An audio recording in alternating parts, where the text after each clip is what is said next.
Due to possible harmful extremist content, parental discretion is advised. Hello and welcome to the Censorship Sucks Roundtable Radio Show. The views and opinions expressed on the show are not necessarily those of the station, its affiliates, or advertisers. The use of the show is only allowed with the express written permission of the producer and the host. So get ready for 2 hours of the Censorship Sucks Roundtable Radio Show starting right now. Hello, everyone, and welcome to the Censorship Sucks Roundtable Radio Show, Sunday night edition for January 18th, 2026. Man, we're rolling through the year. We're rolling into it, man. It's full 2026. Tonight, we've got a special guest for a limited time only, David Hogg. How are you doing, buddy? I'm doing fine. The only reason I'm here is because I got the note about if I wanted to see my puppy again, I needed to show up. So I'm here. Right. You can send me the puppy back anytime. Speak of the devil, we got Doc here as well. How are you doing, Doc? Doing well. Hope everybody in Radio Land is doing the same. And how's the puppy? Pretty good. It'll be on its way soon. Okay. Don't feed it too much. No. Yeah, otherwise it becomes a poopy puppy. Yeah, it's a long drive. It is a long drive. So, David, how's everything going for you, buddy? Everything's going okay. It's a new year, as Mark had said. So, we'll just forget everything that happened in 2025. That's all in the past, Okay. So that bet you lost on you don't want to pay it? Is that what you're saying? That's exactly what I'm trying to say. Yeah. I mean, I thought I was an adult. I thought I could play with the prediction markets, but little did I know, it just didn't work out. So, male acquaintance B forgot. Never brought to mind. Exactly. That or declare bankruptcy. Either one. Exactly. So, Doc, we were talking about, was it Jake Lang? The guy, the social media influencer, I guess you'd call him a YouTuber. I don't know him very well at all. I may have seen him like once or twice in the last few months. Is he the guy that was down trying to like fly a pig's head over a mosque or something? Yeah, he sounds like something he would do. Yeah. Okay. Yeah. All right. That's that guy. All right.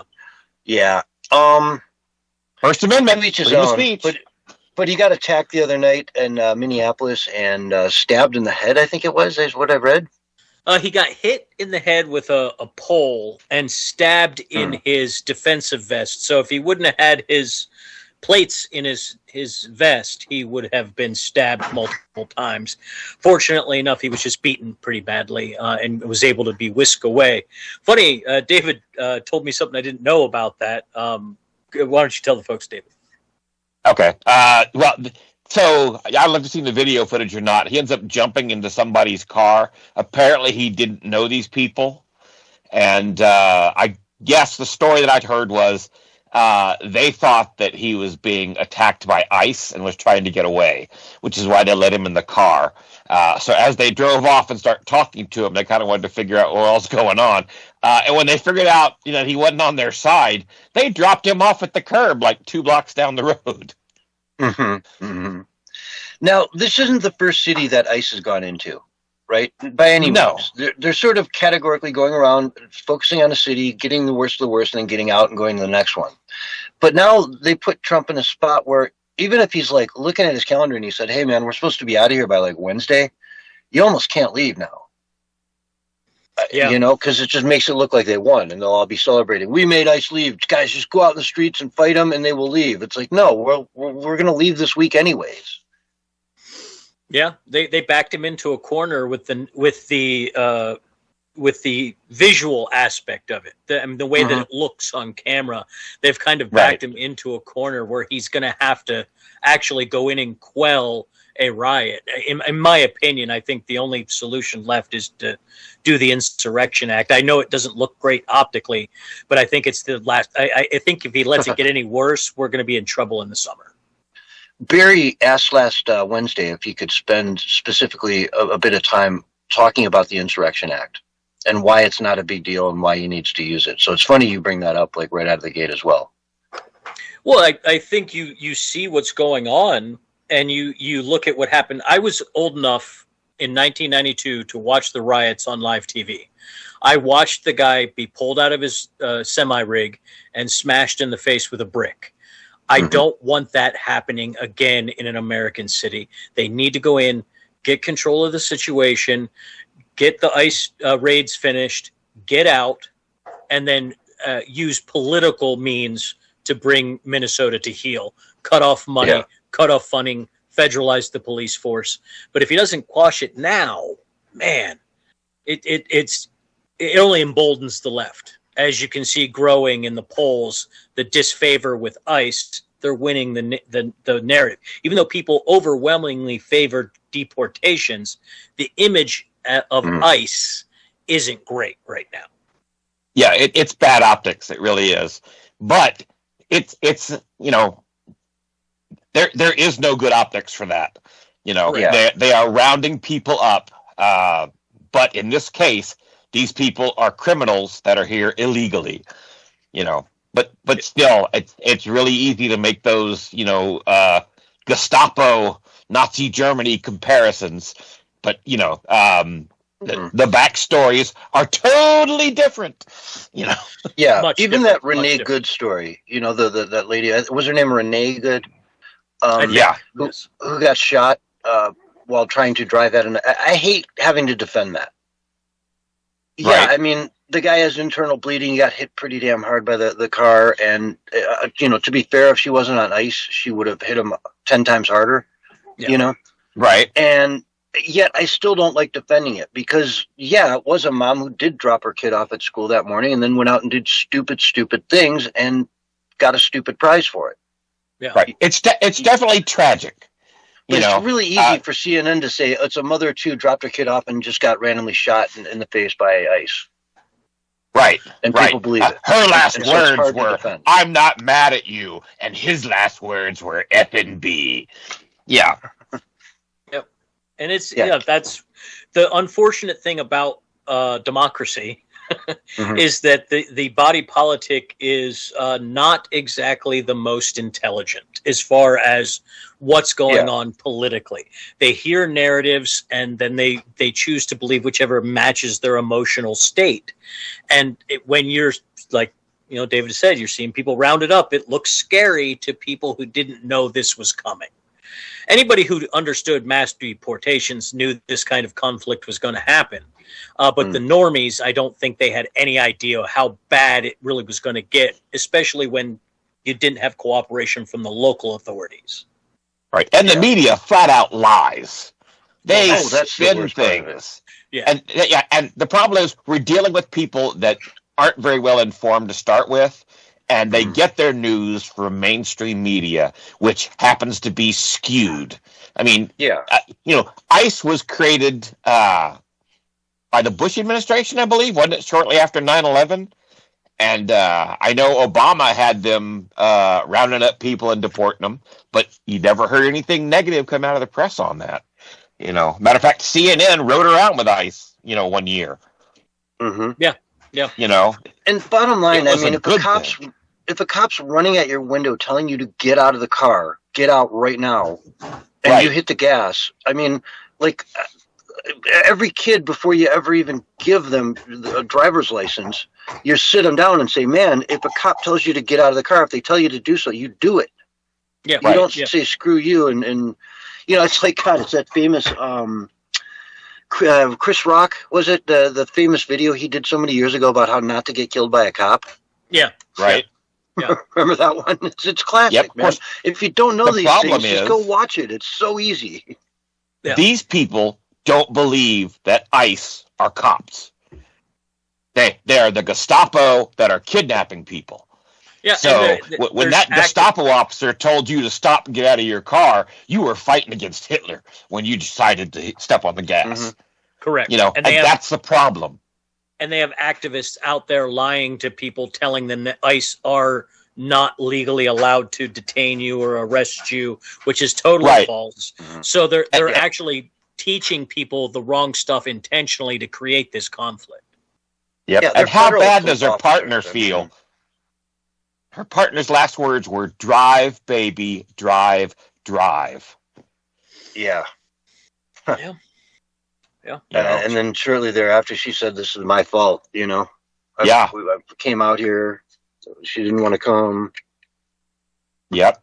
Look where it got you. That's terrible. Look what it got you. Yeah. It's really sad. I mean, it's just a horrible thing. But, I hate to defend it. I do, because the optics of it are so bad, like Doc was saying. And a lot of people out there are just getting snippets of it. And so they see everyone's up in arms and going crazy in the streets. And what do? Yeah. You have to send in the National Guard. I mean, that's just going to make it look even worse. CNN's going to have a heyday with that. Yep. Yeah, they are. Yeah, but if they pull out ICE, it just reaffirms they should do this everywhere. That's exactly the problem. He's in a lose-lose situation optically, which means he has to play it for the future optics, which is he's got to go in there, crack down, and then arrest the people funding the agitators. If he does that, then the turn may come back to his side, because then you can do optics where you go with, maybe send a video camera with the ICE down in Texas who's just going into the prisons, grabbing the illegals who have been arrested and detaining them and deporting them. That's what's going on in the red states where people are cooperating. They're going to the prisons, picking them up, and then deporting them. The reason that they have to do this is because all the blue states are just letting these criminals out onto the streets, so ICE has to chase them down. Yep. Yeah. It's and the good news is Trump doesn't have to be reelected. He's on his last term. Correct. So optics be damned. Let's just fix the country. Yeah. Well, he'd like to win, more seats in the midterms. So you can't go too ballistic before November. Well, it's the risk he takes. I mean, we are in a, like I said, I think we're in a lose-lose optical situation for this immediate moment. I don't think he can win optically tomorrow, but he can stop the riots tomorrow. He called up 1,000 National Guard, and they're sitting in the wings. And I guess some judge ruled that they can't do anything in Minneapolis, and whatever. So it's like, whatever. These activist judges that mean nothing, that just get overturned for any real court hears it. So, but there's still a lot of things going on out there that are additional bad optics for him if he does send in the National Guard. I mean, it's just such a bad optic to begin with. Yeah. The city's not on fire yet. It's not, like it was during the I forget his name completely. George Floyd. Floyd. Yeah. Well, and that's the thing.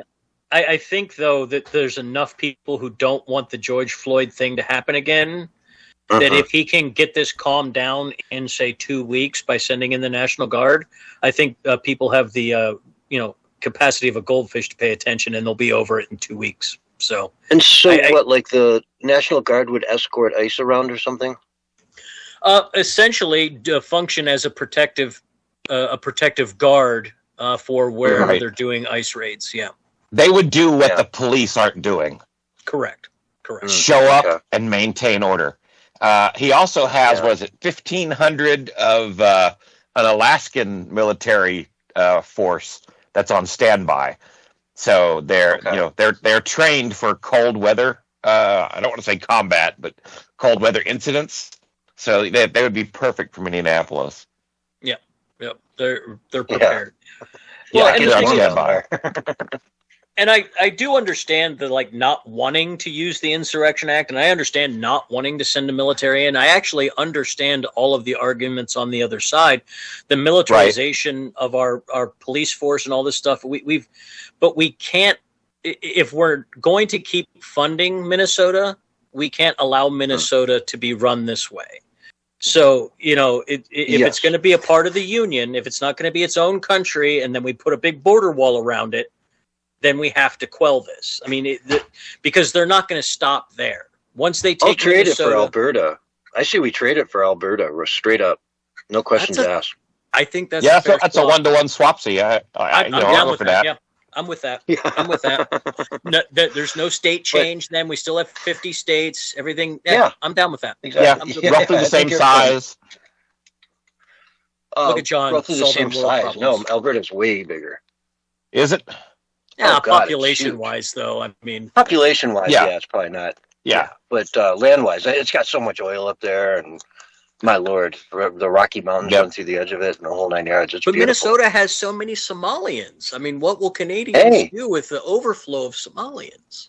Well, they would be diverse. It's just their strength. Right. And they love it. Yeah, a matter of fact, more Canadians would be leering things. Exactly. Exactly. Yeah. I mean, for Canada, Minnesota's like a summer, vacation retreat. They go down there in the winter and like sit out in their t-shirts. Be the Canadian All they need is some Tim Hortons there. Oh, man. See, I think we have it solved. This would do it. I believe this would fix it.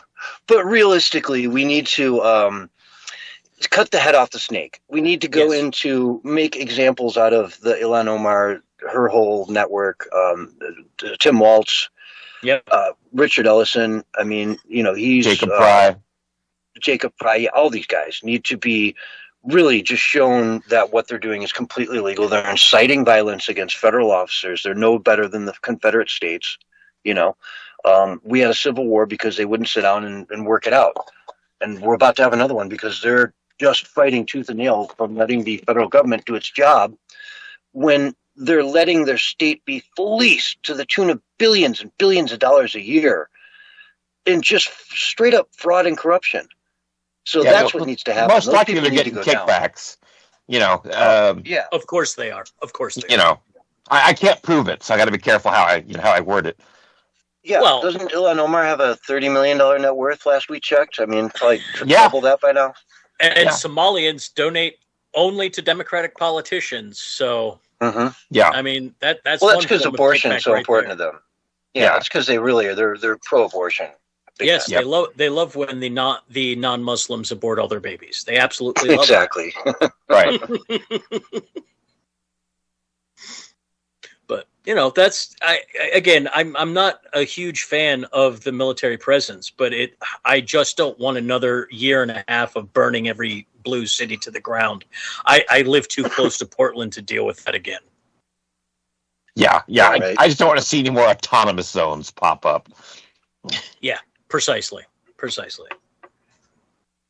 Those last ones are such a disaster. There's like constant lawsuits going on now with wrongful death, this and that, and emergency medical vehicles couldn't get where they're supposed to be, and you name it. And like, you sue the city because you said, "Hey, man, that ambulance should have been able to get to my kid."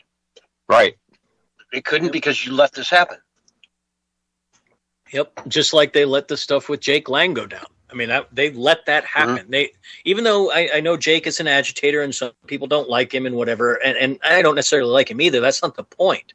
They didn't protect the man's constitutional right to have free speech in public, and they didn't defend his physical being from rioters. So right there, if that's the way it's going to be, that's the police not doing their job. That is enough evidence to me for the Insurrection Act to be invoked, that the local police aren't protecting citizens' rights. Yep. And there were a few other incidents like that. There was a guy in a leather jacket with like a faded American flag on it, and he was getting mobbed. They were telling him basically, take it off or you're about to get beat. Yeah. Yeah, they were threatening violence on him. Yeah. Go ahead, I'm sorry. No, I was just saying he took it off and they stole the jacket from him and ripped it up and set it on fire. Yeah. An American flag is that offensive to them in America and as American citizens, and they're defending people from foreign countries coming here because they want to be American citizens, but yet nobody seems to like America. Yeah. There's a clip of an ICE officer telling the people, "We're going to get this pedophile." And they still scream and holler, Yep. And it's a common thing. There's a lot of them out there. A lot of pedophiles out there, sadly. Well, they're picking up some really nasty people. That's the thing. That it's 70% of the people that they've arrested and deported through ICE so far have been violent criminals, either murder, assault, or rape is at least one of their charges. I looked at the numbers, and the 30% that they've deported that didn't have violent crimes are all people who violated their visas and overstayed certain things or didn't follow the rules.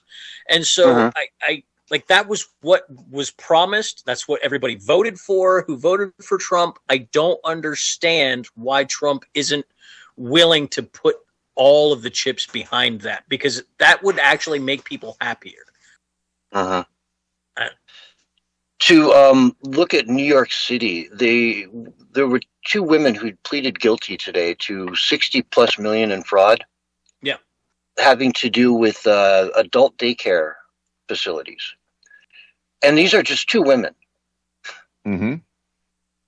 Think about the number of people in New York City, how big it is compared to Minneapolis. I mean, Minneapolis is like 2 square blocks of Manhattan. Yeah. You know? Imagine the fraud in California. Exactly. Oh, yeah. California. Now, the Democratic Socialists of America, the New York chapter in New York City, has put together what they claim to be a group of about 4,000 people that will pop up on demand if needed. So Democratic Socialists sounds all pretty, doesn't it? No. This is you're going full on socialism here, folks. There is no Democrat in socialism. They're oxymorons. They're communist tankies. They're communist tankies. They're the brown shirts of the communists. That's what they are. And they're standing ready to go out into the streets of New York City and fight ICE, fight the National Guard, fight whatever it takes to bring socialism to America, to overturn the Constitution of the America and instill a communist country in its place. It's frightening. It's frightening that people think that way. And, you know, if you go to NYU, some of the best universities in the world, this is common thinking. Yeah. It's not even radical. Has been for quite some time. Useful idiots. Too. Lots of them. Lots of them. Yeah. Yeah, so how do you root all that out of our system? How do we make people love America again? I mean, it's the 250th anniversary of our country this year. Well, you stop putting fluoride in the water, for one thing. That is a good start. It's a good start. And stop over-vaccinating the babies, which we're working on. That's a good one. Yep. You know? Maybe stop spraying aluminum in the air. I don't know. There are all these different things to just dumb people down. Glyphosate on the crops, you know. Exactly. Another season of Stranger Things. Come on, man. And it's amazing because everybody's walking around with a phone that has the ability to look up any fact you want on the planet right at your fingertips. Right, but instead they type, "Grok, is this true?" I mean, people should be geniuses today. The average kid should be able to do mathematical, things that we could only dream of as kids, because they've got the computing power in their hand at all times, 24/7. Yep. They never have to know what the Dewey Decimal System is. You know, all the homeschool kids are geniuses. It's the kids that are left to their own devices in public school that are falling ever farther behind. The indoctrinated ones. Yep, exactly. Because that's what public school is for. Public school isn't to teach your kids how to learn or be smart or be thinkers. It's to indoctrinate them with whatever propaganda is coming from on high. Unfortunately, that's why we have leering centers. And the parents put up with it because it's daycare that they pay for in their property taxes, right? So they have, they pay for it anyway. Might as well send the kid to daycare. They get to hang out with their friends all day. And at the end of the day, man, homeschool kids probably spend 2-3 hours a day at most studying, and they're miles ahead of public schools. Yeah, and they have real world skills a lot of times. By the time they reach into their teen years, they have actual skills, know things that they want to try to do as adults, have plans for their life. I mean, they are more complete individuals, and that's really the most American thing that every person that has kids could do, because it's not as hard to homeschool as people think it is. There are lots of people that have built really good curriculums that any parent can follow. Oh yeah, there's all kinds of courses, schools and whatnot you can sign up for online where they just provide you all of the itinerary, everything, and just walk you through it. They've got tutors, the whole 9 yards, and it's a fraction of what you pay. What, 20,000 a student, 30,000 a student in public schools? Ridiculous money. Well, that should be given to the parents.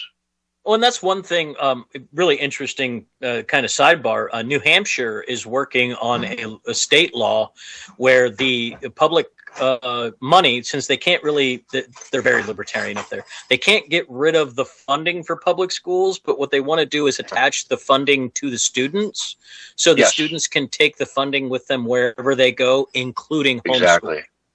That's the best way you could possibly do it. You know, we only have about 15 seconds yet. That's why I'm trying to slow you down. No, that's okay. But that is exactly the way it should be done because, hey, man, if I've got 3 kids and the school sucks, that's 90 grand a year or 75 grand a year that I could spend to teach my kids.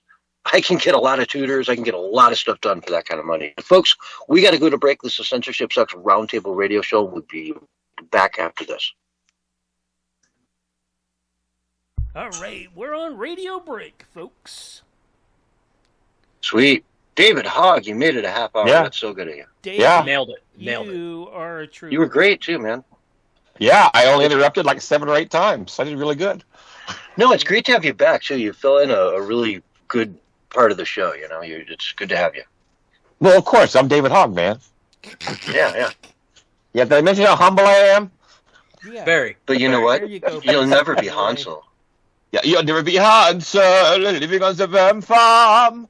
Yep. It won't be long. Frolicking in the dirt.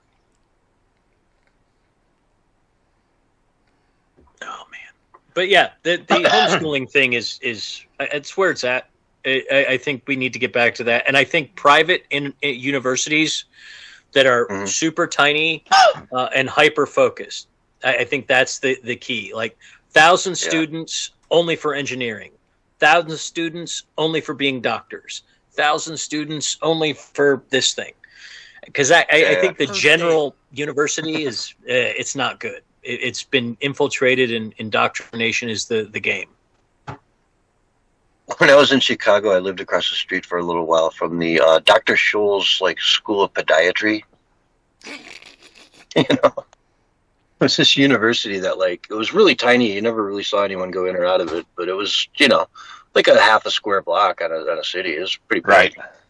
For being, I went to the Dr. Scholl's University. I majored in bunions.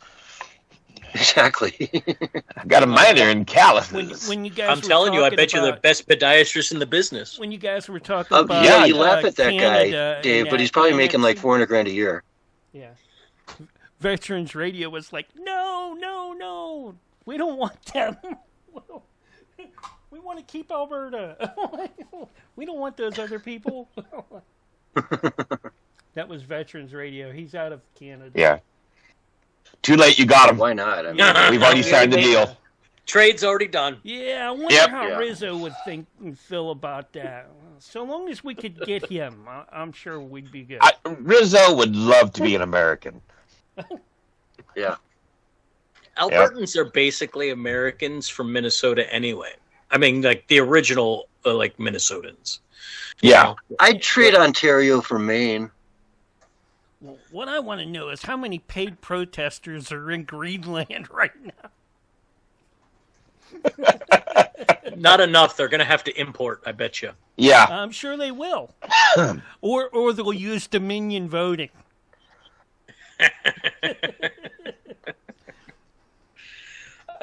That's another one that, I think it's hilarious that Denmark thinks they can stop the U.S. from taking Greenland. What are you guys going to do, really? If we exactly. if we sent 1,000 troops and 2 submarines there, what would you do? Nothing. Yeah, I mean, look what we did to Maduro, okay? I know. Mm-hmm. Yeah. They could cut off their sale of wooden shoes to us. That could happen. Look, or bad fish. And stop importing windmills. My clog team would be very upset, but I think we would get over it. I'm just saying. Veterans Radio says he heard France is already submitted. So did Germany, I think. Yeah. Yep. France got there early and's already surrendered. They're just waiting for the Americans to show up.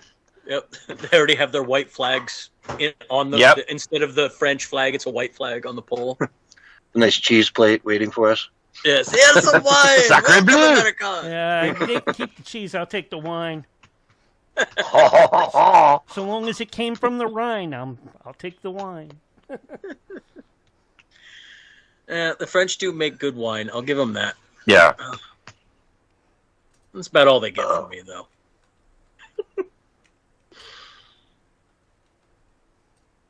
Well, you got about 30 seconds or less. All right, guys. I'll try to show up at the after show. Have a good one, sir. All right, cool. Yeah, So don't wear yourselves out. We've heard that. Yeah, well, before. Get out of here. Anyways, here's your Sometimes countdown. the fentanyl 3, kicks in. 2, 1, and you're Thanks, live David. and on the radio side right now. Hello, everyone, and welcome back to the Censorship Sucks Roundtable Radio Show, Sunday night edition. Doc, how you doing out there tonight, man? You ready to get into this news? Let's do it. All right, I could change subjects, but, we were talking about Jake Lang and everything going on in Minnesota, New York, L.A., California in general, all these scams, all these people ripping off the government. Anything else you want to talk about before we move on from that? No, I think we covered the ICE stuff. I really think that it's one of those things we got to get nipped in the bud now before it gets worse, because there's a lot more work to do before the midterms get here. Yeah, there is. And it's amazing, man. We've got a very complicated planet right now. If I were to move on from Minnesota, I'd probably want to talk next about what's happening in Iran. Because, last week you and I spoke about this, and, I think Donald Trump had at that point even put down his sort of famous red line, don't mess with these people. Yeah. And since then, they proceeded to use chemical gases on them, according to a report from the UK. A lot of people are dying a day or two after being exposed to this stuff, like morgues being piled up. Death tolls that I heard a few days ago were 12,000 people slaughtered. And with this use of this gas that kills you 2 days later, that number obviously could be considerably higher at this point in time. Internet shut off. Their currency is absolutely collapsed. I'm sure their ports are closed. It's a nasty, nasty situation for the people of Iran. And I don't know, man. There's going to be a lot dead before this is over. Way, way more in a couple weeks than we saw in Gaza over the last few years. I hate to say it, but it's just kind of the way it is. Yeah, I don't believe that story particularly. The Gaza attack story. I've heard that story a dozen times at least in the last 30 years. We'll see what happens in the long term with the evidence that comes out. As far as what reports that are confirmed by multiple sources, the dead that are really dealing with are mostly from the Revolutionary, or not the Revolutionary Guard, that was Iraq. The Ayatollah's private security, a bunch of them were set on fire and killed. I don't know what's going on the ground. Like I said, I don't believe the gas attack story. It just makes no sense to me personally. But it's still not our problem. Like it's still not America's problem. We need to help them though, man. We need to help them in any way we can. I don't want boots on the ground, but that's what we've got to help them out. There's nothing else you can do. I mean, what would you do? Send some weapons? Sure, we'll sell them weapons. Fine. I mean, do to Khomeini what we did to Maduro, maybe. Iran is not Venezuela. Iran is a completely different ballgame. The reason we didn't go in last time is because they couldn't guarantee that we would get the air defenses turned down to do anything. That's why they didn't go in. So, I mean, I'm just this is way too far away for me to even be comfortable for our military to be involved with. We have crashed that economy with sanctions, and it's not necessary for us to defeat them to win this fight against whatever they're doing. We don't have to actually destroy that country with bombs to defeat them. It's not necessary. Yeah. Well, I commend them for standing up, but they've been crushed back down so hard now, I don't know if they can get up again. Let's see if they do. If the Iranian people do stand up again and fight another round, or if they have protests figure all out, the time. I mean, the economic conditions Yeah. there are terrible, and they're always fighting over the economic conditions constantly. So, I mean, there's no doubt that there is a deep-seated distrust of the government there by the people, but there's also a deep-seated distrust of foreign intervention. And I don't want right now is focused on hatred against the leadership of Iran to be refocused to hatred of America when we drop a bomb and they're like, hey, wait a minute. Hey, we got this. We don't need you. Because that's the people that are telling us to go in there aren't in Iran. The people that are telling us they want us to overthrow the government in Iran are Iranians in foreign countries. And I just, man, it reminds me so much of so many mistakes that we've made over there. It reminds me of Afghanistan. It reminds me of Iraq. It reminds me of Yemen, Syria, Libya. It's just they told us all these stories, the dead babies in incubators for the Iraq invasion. They've told us all these stories before. Let's see what happens. If the Ayatollah flees to Russia, then absolutely get people in there to help do maybe a coalition of people to help things move into elections and they make it better. But if the Ayatollah doesn't leave or they don't force the Ayatollah out on their own, I don't think we can really commit to going in there. But that's how I feel about it. I think it's just too bad of optics for the Trump, especially now right before midterms. Yeah, you don't want to be starting a major war with Iran. Never anyone. The people there, I agree. On the ground, Saudi Arabia, what are you doing? There's a lot of other countries over there that have the ability to at least step in more so than we should. We're not in that neighborhood. It should be kind of controlled by the locals, so to speak. But at the same time, where's the rest of Europe? Where's the outrage? This is coming from Just the News. British Labour Party foreign policy spokesperson Bill Esterson said the information stems from a credible internal document pointing to the use of a toxic agent against crowds in one of Iran's major cities. Testimonies highlighted in the report indicate that the exposure to the substance did not always lead to immediate effects. Instead, some victims suffered delayed health reactions, with fatalities occurring days after contact. Number of people affected is believed to be significant, though precise figures are unclear. It's kind of tough to watch this stuff go down, but I kind of predict what's going to happen here. These reports are going to be, taken seriously in certain circles and preached as a reason for something to happen. And we're probably going to see something happen, with U.S. involvement.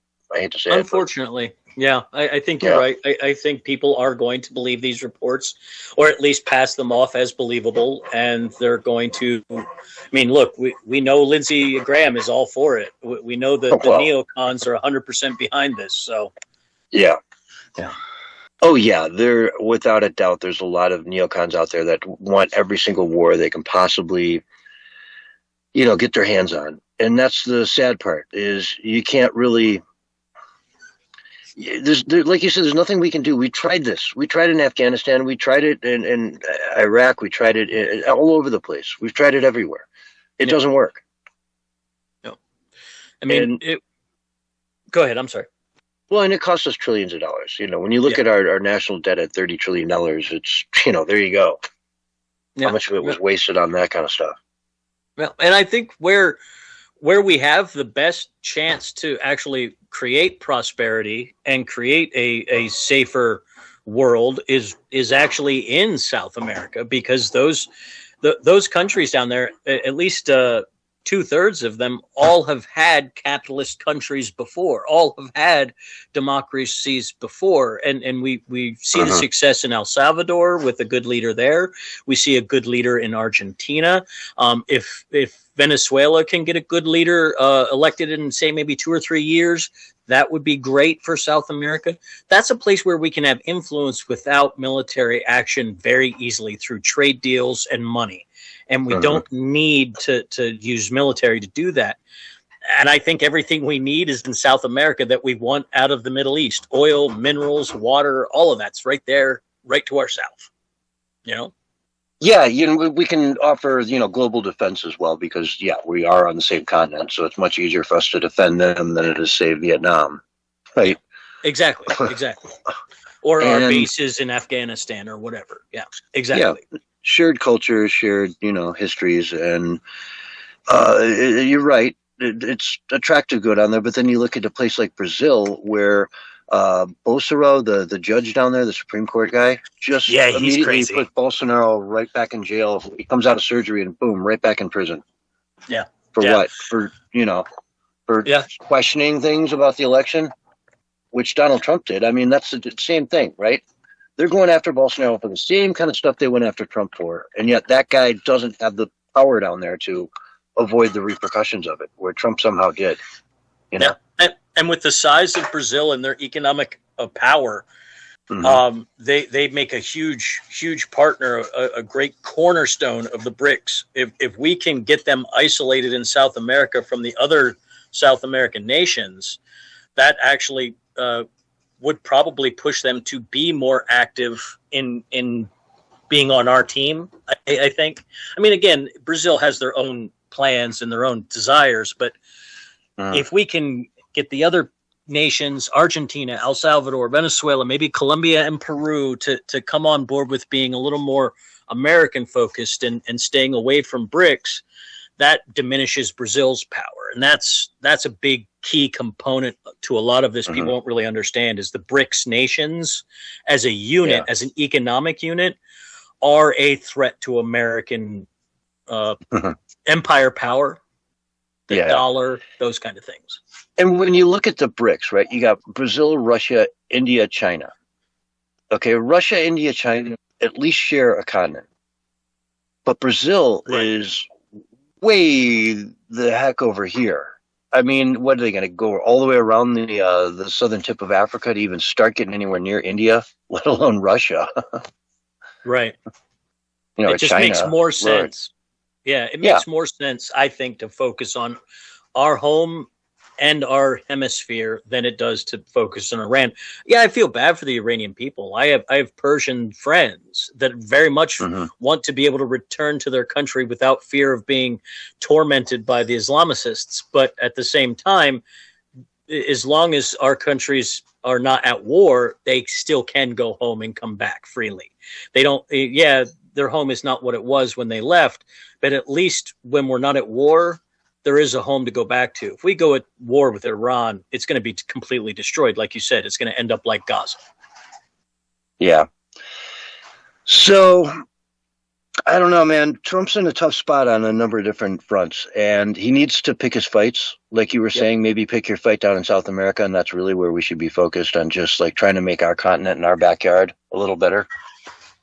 Because we've made some big strides, like you were talking about, El Salvador, Honduras, a number, even Panama has come quite 180 on a lot of their China dealings, Yeah, they've done quite a bit to come more towards being less friendly with China. They still have quite a bit of China influence, but it's a massive difference from where it was. I mean, China was running the Panama Canal at the beginning of the year, Yeah. And Trump put a quick end to that. It didn't take them long to say, yeah, okay, we get it. Right? We're the bad guys here. We'll step it back. So anyway, in geopolitical stuff, Trump should pick his own fights and try to avoid the ones he's being thrust into. And he thrust himself into Iran, quite frankly. All he really had to do was just say they have his support, unconditional support, and then back it up with money or whatever else to help them out. But he kind of put down the gauntlet, which is sort of making him look like he has to go do something now that they've gassed their own people, allegedly. Right? Yeah, and that does look, that's the fear I have. And that's the fear with making a statement like that. Yeah. He knows where the guy lives, though. I don't know. If they can take him out, I don't think anyone would shed a tear if Khomeini didn't wake up tomorrow. But I'll leave it at that. That's true. That's true. I don't disagree with that at all. Yeah. So let's dive into, here's an interesting one from Twitchy. Pro-illegal groups advise against blowing whistles so as not to trigger trauma responses in people of color. Have you heard this one? No, this is an interesting one. How does this go? In Maryland, this is from Andy No. Maryland and D.C. area illegal migrant activist groups are advising their comrades and allies against using whistles because they may contribute to racist noise pollution and trigger trauma response in people of color. They also say the whistles center white people and make them feel like heroes. They say the whistle should be banned from ICE Watch rapid response networks.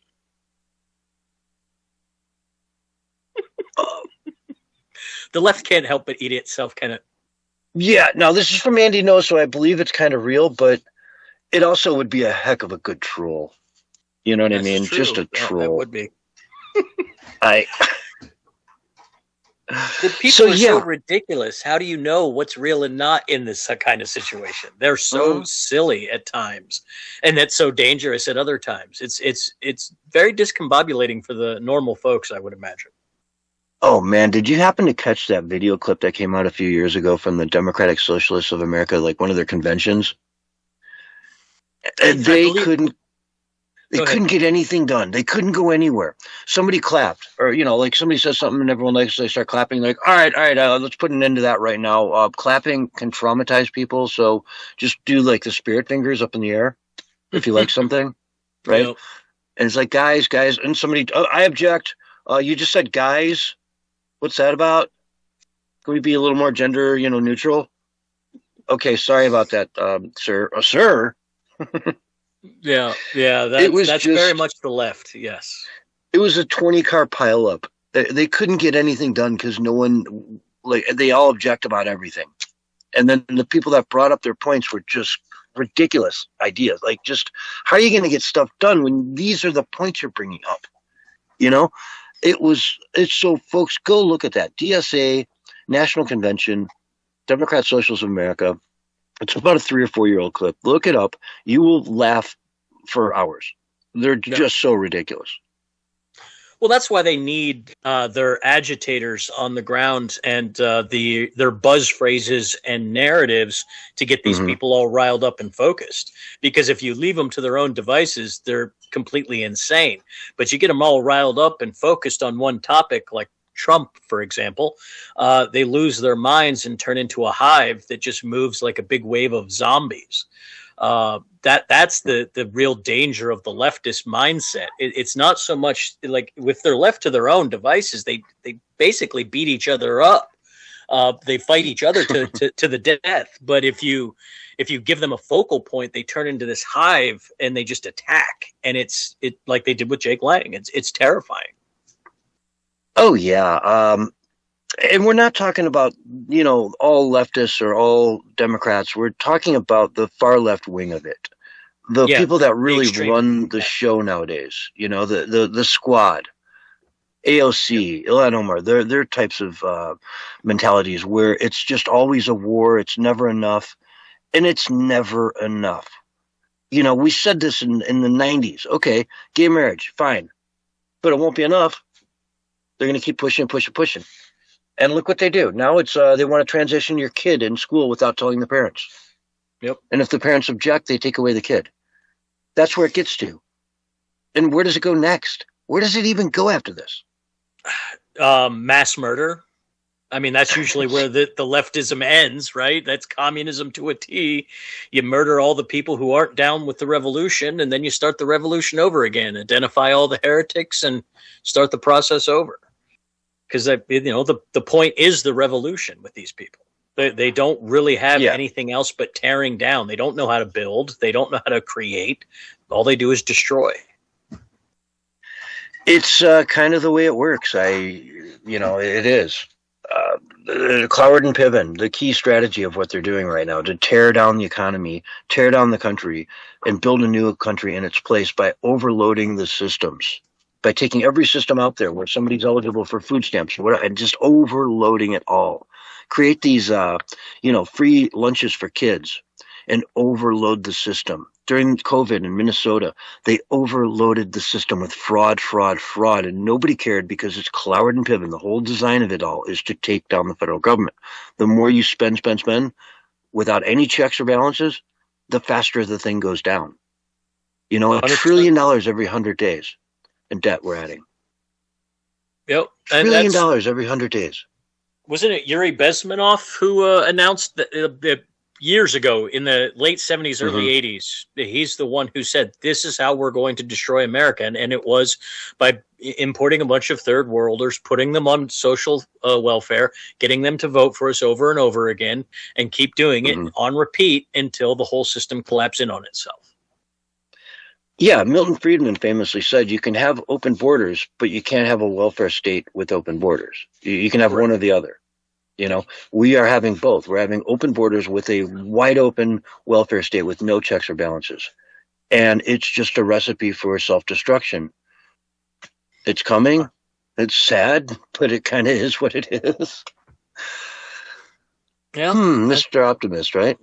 Well, I mean, I think that's why we need to have people actually do American things, like raise their own children, educate their own children, have their children learn crafts and build businesses and do the cultural things that are truly American.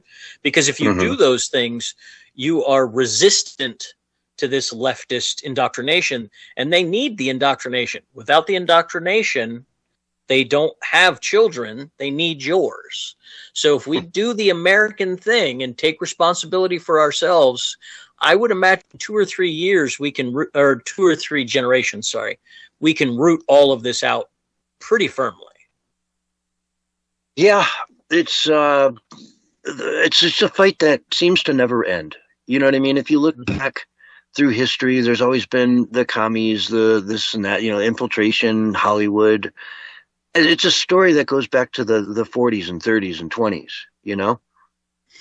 Oh, yeah. I mean, it goes all the way back to the French Revolution. Sure. And probably, you know, Rome before that, and Greece before that, and Egypt before that, you know? I'm certain. Because you can never get rid of envy. Envy is a human trait. And so weaponized envy is what leftism is. Yeah. It really is. And what's shocking to me is this cult of personality that the left has been able to build through the years. It doesn't matter who it is. John McCain, they called him a Nazi. You know? John McCain. Yeah. They called him Hitler, worse than Hitler. I mean, he was a warmonger. He probably had more war ambitions than Hitler did if he really was allowed to just have free reign with the whole thing. But, yeah, you know, I mean, Mitt Romney from Massachusetts was a Nazi, according to the left. I remember when they attacked him for trying to hire women, and he had this binder of women. I remember that. It was so funny because it was so silly, but it worked. The leftists It was so silly. They turned him into like the most woman-hating man on the face of the planet, even though he's like a docile rhino. I mean, he's barely a Republican. He's basically a Massachusetts Democrat, basically. Oh, today especially. I mean, you know, back then he at least pretended to be somewhat, you know, a Republican, but, you know, his true colors show over time, and he's hardly anything but a Democrat, you know. But yet they've pulled the fleece over their eye. Everybody is worse than Hitler. It doesn't matter who it is. I just saw, was it Wolf Blitz or somebody on one of the mainstream lies channels talking about how J.D. Vance literally is much, much worse than Donald Trump. He's just setting the groundwork for it, you know, a couple of years early. He's way worse, folks. You have no idea how bad this monster is. Yep. How do you take it seriously? It's like the sky is falling. You know, the global warming people are the sky is falling people, you know? No. Oh, they'll find something to grasp onto, because that is how they work. They don't actually have original thoughts. They wait for their programming update. At least the ones that are doing the rioting and the fighting against the system and trying to burn things down. They'll figure something out that'll stick in their little narrative brains, and they'll go with it because that's what they do. It is what they do. And, you know, they just seem to be picking it up more and more and more. I thought the USAID money running out was going to be a big, you know, stickler for them. But they found other funding sources. It seems like the CCP is the biggest one. You've seen those reports of that, venture capitalist who's funneling apparently money in through China into a lot of these 403Cs or whatever they are. Yeah. To fund the stuff, to fund the writers, to pay them. They're agitators. They're paid agitators, folks. They admit it. Yep. I'm proud of it. Many cases. Yeah, what is it? Nick Friedman. He just follows the money. He's done a number of videos. He's on YouTube, Nick Friedman, and he goes out and points them out. This is their Facebook page. This is them admitting, yeah, I'm getting paid here. What are you doing here? They do. They get paid. They all have the same signs. They all get bussed in. It's plain as you can see. It's not organic. They get a bunch of little useless idiots on their team, and they go out there and cause havoc. That's what they're paid to do. And on that note, folks, we're going to take a break. This is the Censorship Sucks Roundtable Radio Show, Sunday night edition, and you know what that means. We'll be right back after this. All right, we're on radio break. Excellent. Are we switching rooms yet, or do we still got 15 more minutes in this one? No, we got about 3 more minutes. I'm going to let this one run out, and then I'll go right over to the next one, which will be Sunday 2. All right. And if you come in after the top of the hour, you'll be fine. All right, I'm going to go to the restroom real quick. Yeah. Okay. We got about I think I am too. Minutes. You got to pee? Yeah, I'm getting there.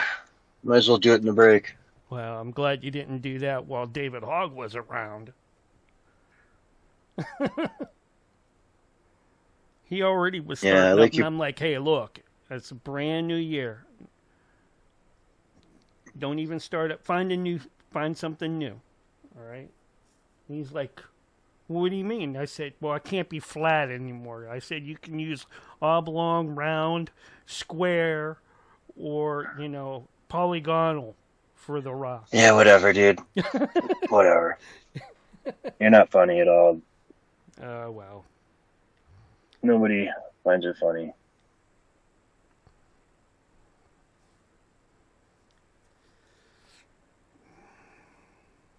But we got Willie coming in here soon. He's funny. Yeah. Let's see. Iranian regime crackdown on massacre. Yeah, we don't need that article. We already talked about the Iranian regime crackdown and massacre. Did you see? Holy crap. Are you going to bring up anything about Verizon being out this week? No, I didn't see that. Yeah. It affected, it was a nationwide thing that affected service. It even affected my service for like 2 days. Oh, wow. Yep. I thought you knew about that one. Yeah. No, I'm T-Mobile. I didn't see anything about that. And well, they're offering what is it, $20 for reimbursement or something like that. You got to go back. You got to go in and sign in for that. I need to do that probably tomorrow. Yep. I don't know if Doc... You there, Doc, or... No, he's gone.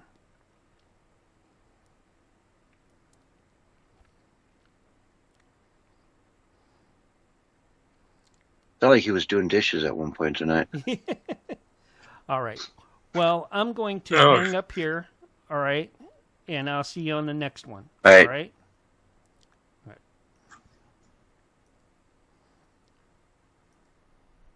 All right, folks.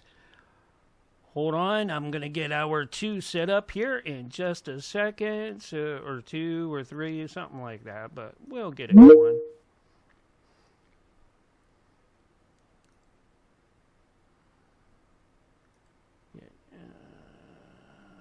Doc. Willie, wherever Willie's at. Hello. All right.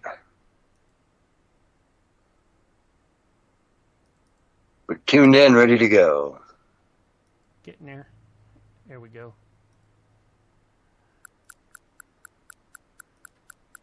There's Doc. Still I'm going to be right back. Huh? All right. Doc, were you affected by the Verizon thing this week? No. I was.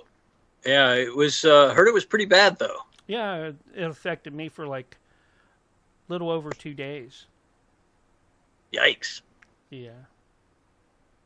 What? Did they ever say what happened? No, but I find it, kind of fishy. That all happened right around the time they were getting ready to subpoena, or the Clintons, and I think Verizon has some stuff over in, where is it? I'm not sure if they have stuff in Iran or whatever, but anyways,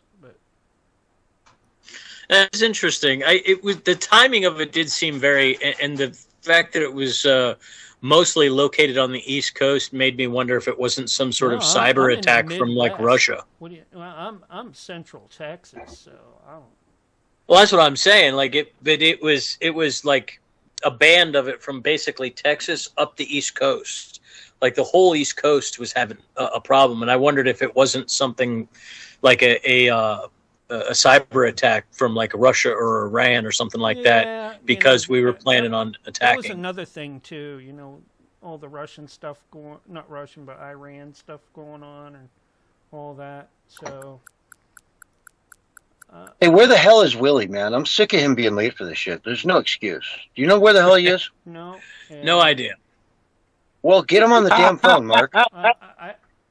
Oh, here he is. Good. God.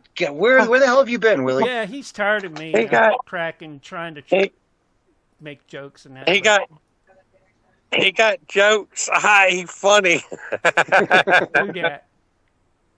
Hi, man. Hey, you can take that show on the road. Hey, you be the next, what's that, Chappelle fella, man? How you make $50 million a show? Come on. Go on over to the Netflix. Yeah, man. I see that Doc 69 in the house. Hello, Mark Wojciechowicz. Hey, how's it going, Willie? Hey, y'all ain't got no hot sauce in here? You wouldn't last a day in Poland. Huh? You wouldn't last a day trying to read anything in Poland. No. Man, they love me in Poland. I think they already do. I think you have a pretty big Polish fan base. Hey, man, they love me in Denmark too, man. I can't see the Polish people eating worm-filled kielbasa. All right, I just can't. Hey, you don't know until you try. They're delicious. I'm telling you, folks. No, they're supposed to have beef, pork, and chicken in it, buddy. Yeah, no, hey, man, we got new goings on, man. We got botfly larvae going on. Botfly larvae, Rice Krispies. That is so gross. Greta Thunberg approved. Got her face stamped right on the side, looking like He-Man. Yeah, man. She does look like He-Man, don't she? Oh, hey, Willie. David said he might come in for the after show. He sounded like he would come in for the after show. So, you want to join us? Yeah, man.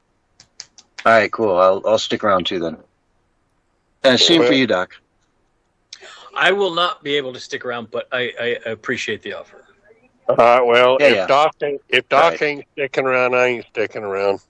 Well, it's okay, Willie. He's not that funny. He's not. It's going to be David Hogg and you and me. It's going to be funny. You know what I mean? So yeah, I'm not really that funny. He just won't be able to get any money out of him. That's the thing. He's going to pull out a chart for Bitcoin for the last 3 months and show it against a 3-week and a 3-day and be like, well, that's why I'm going to buy tomorrow. Hey, listen, you're not supposed to look at that camera feed. All right, you're not supposed to be checking that camera feed. You were supposed to turn that password over.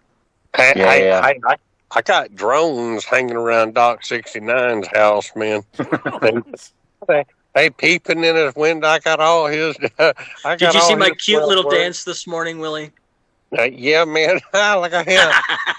You pranced around in your tidy whities. He got tidy whities. Dear Lord. That is not a sight anyone wants to see, I can assure you. Yeah. A boom chaka-laka, laka, boom chaka-laka. 30 seconds till we are back. Oh, God.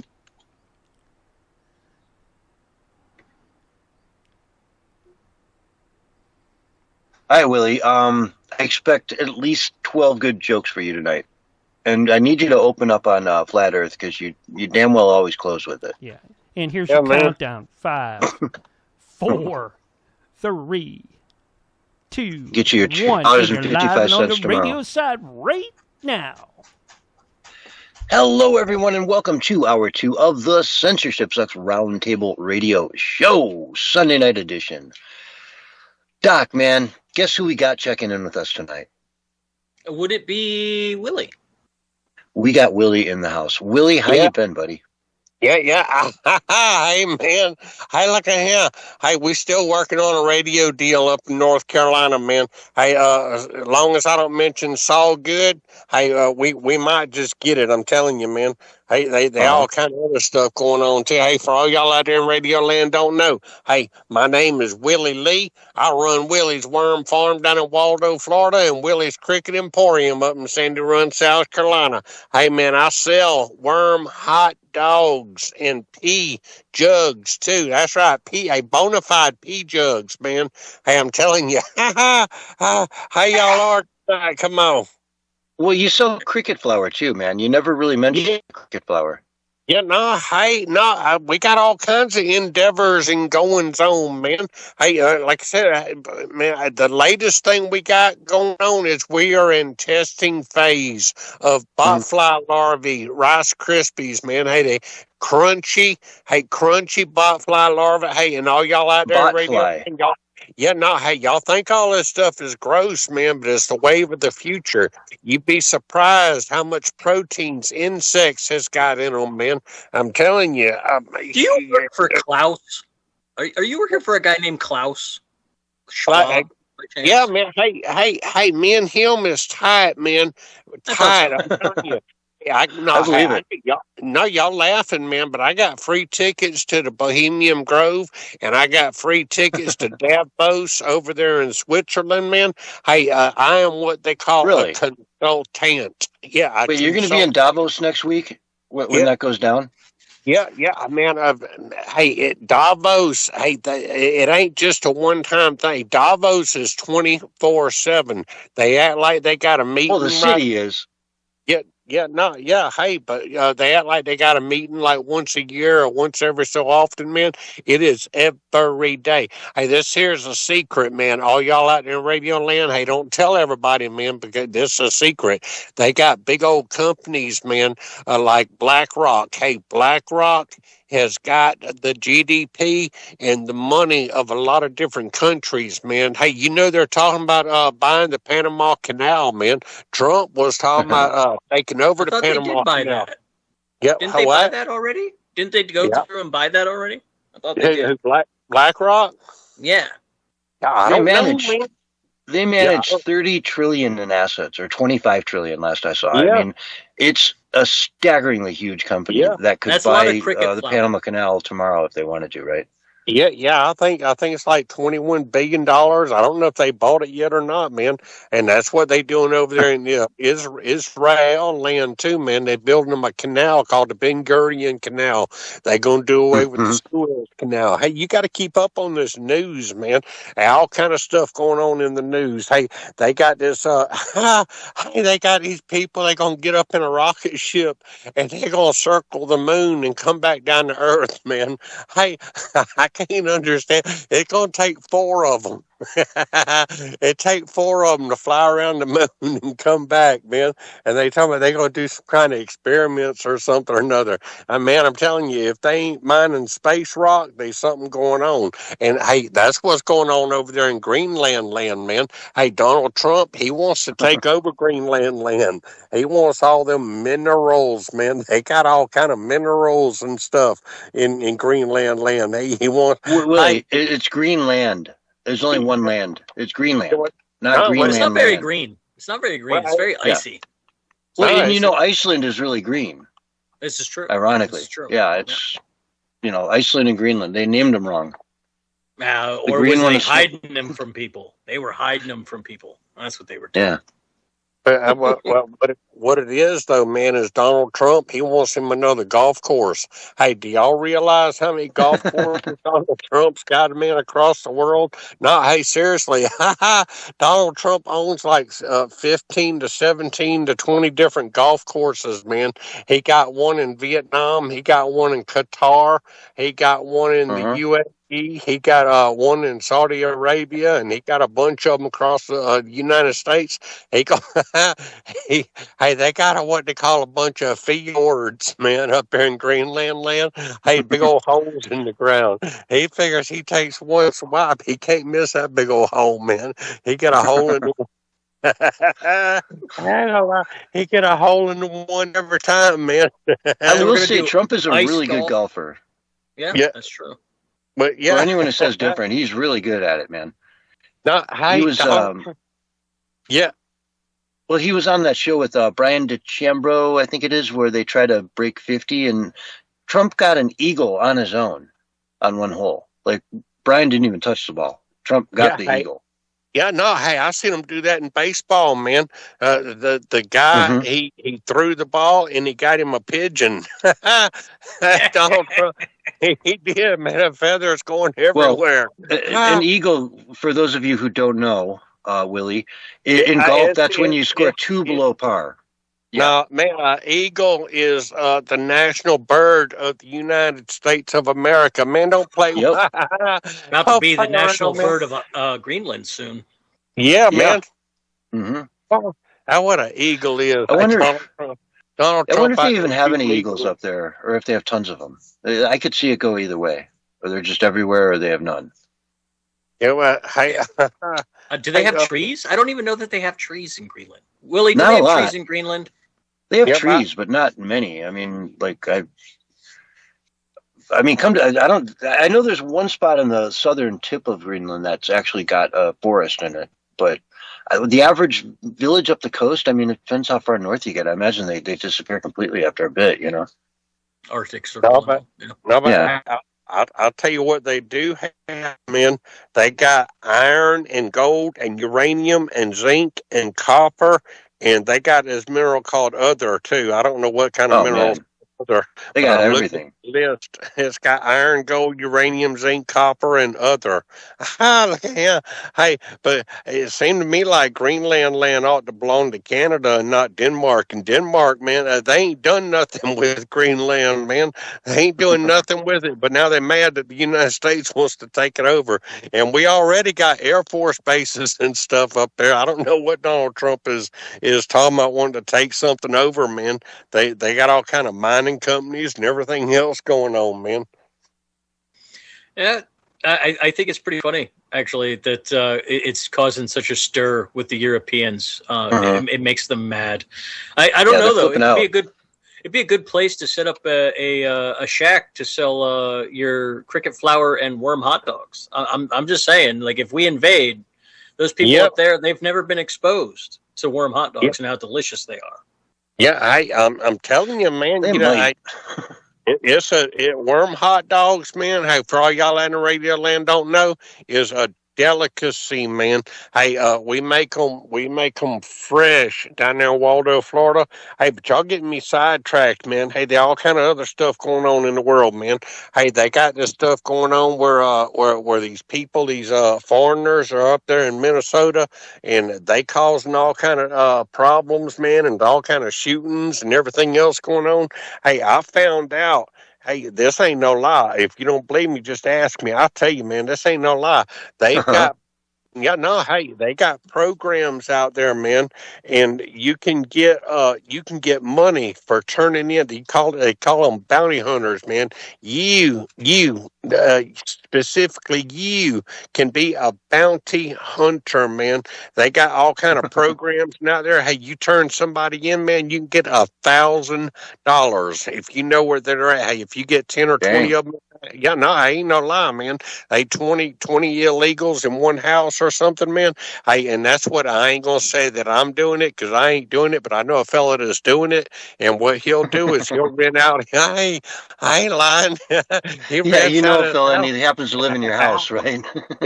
Hey, he rents out his house to illegals, man, and then he turns them in. Look at him. He got Oh, 20 so of you them get in his first, house. last, and security deposit, and you get $1,000? Yeah, man, he get 20 of them in one room. That is genius. That he is called- genius. Hey, no, Yeah. hey, that ain't the genius part of it, man. Hey, the genius part of it is what he does is, I'm gonna tell y'all something else too here in a minute, and you ain't gonna believe it, man. Hey, no, but the genius part about it is he knows where they're at down there, and wherever they get deported back to, he'll go back down there and pick them up, and then bring them back across the border and do it all over again, man. He Like, got it. man, I'm sorry that happened to you, bro. Yeah, man, come on back. Let's get you back up there. Yeah, he got it all figured out, man. He just keep doing it over and over and over again, man. Hey, they got programs out there where if you self-deport, they'll pay you money. Come on. Oh yeah, Yeah. I think it's up to $5,000 now, or at least 3. Yeah, I don't know, man. All kind of different programs out there, man. Hey, but yeah, I got it figured out. Hey, because Aunt Mama Lou got 23 sisters, and them 23 sisters has got 23 illegals that they're married to, man.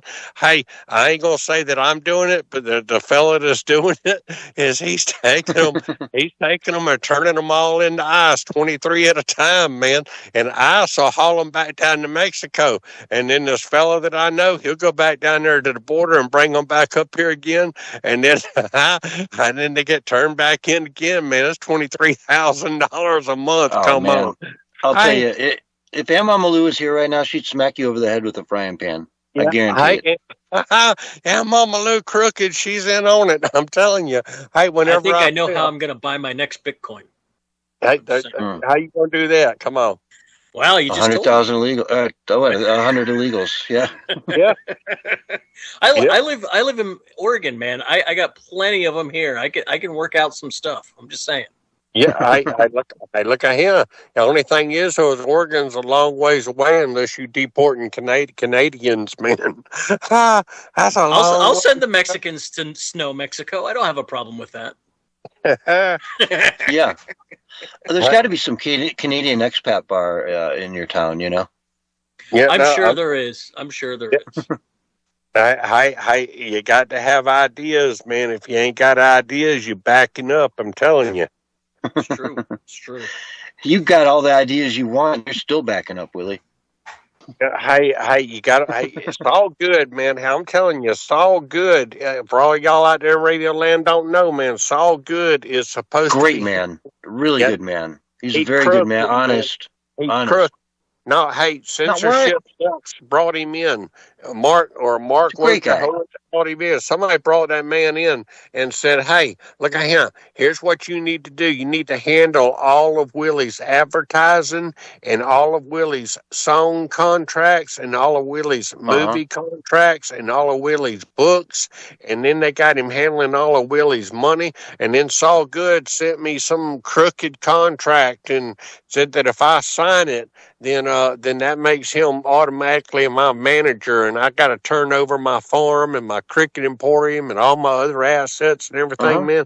Hey, it's all good. He crooked because I ain't seen a bit of that money. He talking about, I got a Bitcoin mine over in Colorado, man. Hey, Michael the Midget, he didn't run off. Michael the Midget, after his brother Steve got cut out of him because Michael the Midget he had a third leg, conjoined twin. Yeah, conjoined twin. Yeah, that's what they called it. They call it a conjoined twin. It was Michael the Midget, and he had a big old he had a big old foot in between his legs, a big old leg, and that was his brother Steve. Yeah, it's very unfortunate. Very unfortunate. Yeah, Yeah. but hey, I ain't seen Michael the Midget, man. He done run off with all my Bitcoin money too, and I think he's in cahoots with Saul Good. And Aunt Mama Lou, she done runned off too, man. Hey, and I ain't seen Saul. Hey, y'all need to get a hold of Saul Good, because Saul Good, I'm telling you, man, I He's ain't looking got for no. you. Yeah, Yeah, he said you owe him money. no, hey, call him up. Get him on the phone, man. Hey, Saul Good is supposed to be my manager, but he ain't worth a lick of nothing, man. Uh-huh. Well, I don't know, man. I you know. introduced you guys because I wanted him to produce, one of your songs that you wrote. Was it Lucky Seven? Yeah, And I man. thought he did a great job of it. And, it made a bunch of money and became a hit. And Yeah, no. I don't know what the problem is, man. You're the one that went on and signed your power of attorney over to the guy. Yeah, but I didn't no, tell you hey, to do that. yeah, no, hey, And now Kate he's in the Great. Caribbean. Yeah, no, hey, it was Kate the Great and Sick of the Lies. They recorded that song, and all of the revenues was supposed to be turned over to Saul Good, man. Hey, and Saul Good has got all of that money, and we ain't seeing none of it. Sick of the Lies, he wants to know where his money is, and Kate the Great, she wants to know where her money is, and Saul Good has got it all. I'm telling you, Saul Good, he crooked, man. He crooked as the day is long. Come on. It's true. It's true. I don't know, man. I think he's a pretty, honorable guy, but I would never sign power of attorney over to him, Yep. for my whole net worth. That's crazy. No one does that. No, Well, that except was for Epstein clients do that. no. Hey, no, that's what happened. Is he sent a check for $4.33, and he said that by cashing this check in, that it automatically put me under contract with him because I accepted payment. And the fact of the matter is that I didn't accept payment. Aunt Mama Lou got that money, and then her sister, White Trash, her sister's a white trash. I ain't gonna lie. Bad, and she's the one that cashed that check, man. Hey, and now I'm supposed to be under some kind of contract, but Saul Good, I'm telling you, don't do business with Saul Good because he's crooked. I'm telling you. He reminds me. He reminds me of that thing where there was some kind of mafia movie, man, and that little fella, he was talking to the other fella, and he called him some bad names, some of his nationality. Well, that's what Saul Good is. He's that nationality. He's cheap. I'm telling you, crook. I ain't saying nothing out loud, man. Yeah, you are, Willie. We see where you come from, man. We know where you come from. Yeah, but you're from the South, so you don't know no better. Oh, yeah, hey, you got to watch some of these people, man. Look at him. Hey, but hey, I'm telling you though, hey, Saul Good. So Willie, you always slam the show with yelling flat Earth. Okay, we got about 3.5 minutes. Why don't you talk a little bit about that? Because man, it seems like every time we try to cut you off to end the segment, you have to go on about flat Earth. What is up your butt with flat Earth? No, man. Hey, I'm telling you. Hey, if I start talking about flat Earth, it runs your show down because people automatically think, well, if you believe in flat Earth, there's something bad wrong with you and you're dumb or something, man. Hey, I might. But I ain't plumb dumb. And if you start talking about flat Earth, you start talking about flat Earth, people think you're plumb dumb. Hey, but all y'all out there in Radio Land here, I'm gonna let you know, man. The fact of the matter is, these here are the facts, because I'm a top secret agent man too, man. Hey, and the fact of the matter is that the Earth ain't flat; it's round, but it's a lot bigger than what we think it is, man. Hey, we've been told that it's like 24,000 miles in circumference, and the fact of the matter is, it's like a gazillion miles in circumference, and there's outer lands, man. Hey, we live. Hey, I got proof of it too. And where are they exactly? Yeah, no, on outside of the ice wall, on the other side. Hey, outside of the ice wall, man, is other lands and other civilizations, man. Hey, I got it all wrote down right here in front of me. I just got to pull it up on. Hold on, I got to sign into Google real quick. My AOL, man. We got about 1.5 minutes left before we have to go to break, Willie. So pick it up a little, right? Yeah, no, man. I got. Now, you're saying past the ice wall. That's in the Arctic, right? And no, hey, it's all around us, man. It's all around us. You just said the Earth is round. It's a globe, right? Hey, it ain't flat, but see, it's because you got to look at it like this, man. As far as the water level goes, man, the water stays level all the time. There ain't no way in the world that you can pour water on a basketball and it don't roll off, man. I'm telling you. Look at here. It's Well, that's a completely different. If you put water on a But if basketball in outer space, it would stick to it with the gravity, right? well, no. and the centrifugal force, the spinning, the spinning keeps the water stuck to the Yeah, no, to the. yeah, no. Hey, there is no spinning, and there. Yeah, hey, let me tell you. I'm gonna tell y'all something else too. You might not know it, man. Hey, you might have heard it, but the truth of the matter is, hey, it's gravity.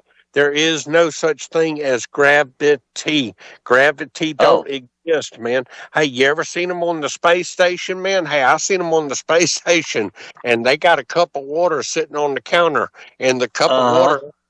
Hey, the water ain't floating up in the air and stuff, man. That whole thing. Anyway, with that, we're all out of time. So, No, man. folks, Hey, we'll be no, back in a few minutes after I these got, I messages. got time, man. Hey, no, hey, flat Earth, man. Hey, look at here. You didn't get it Hey, in. Too late. well, doggone, man. That's got to be the fastest 25 minutes in radio. It is. Where you were going with a cup of water in space, I mean, come on, dude. Oh, hey, I seen the video. They was on the space station, man. Had a cup of water sitting up on the counter.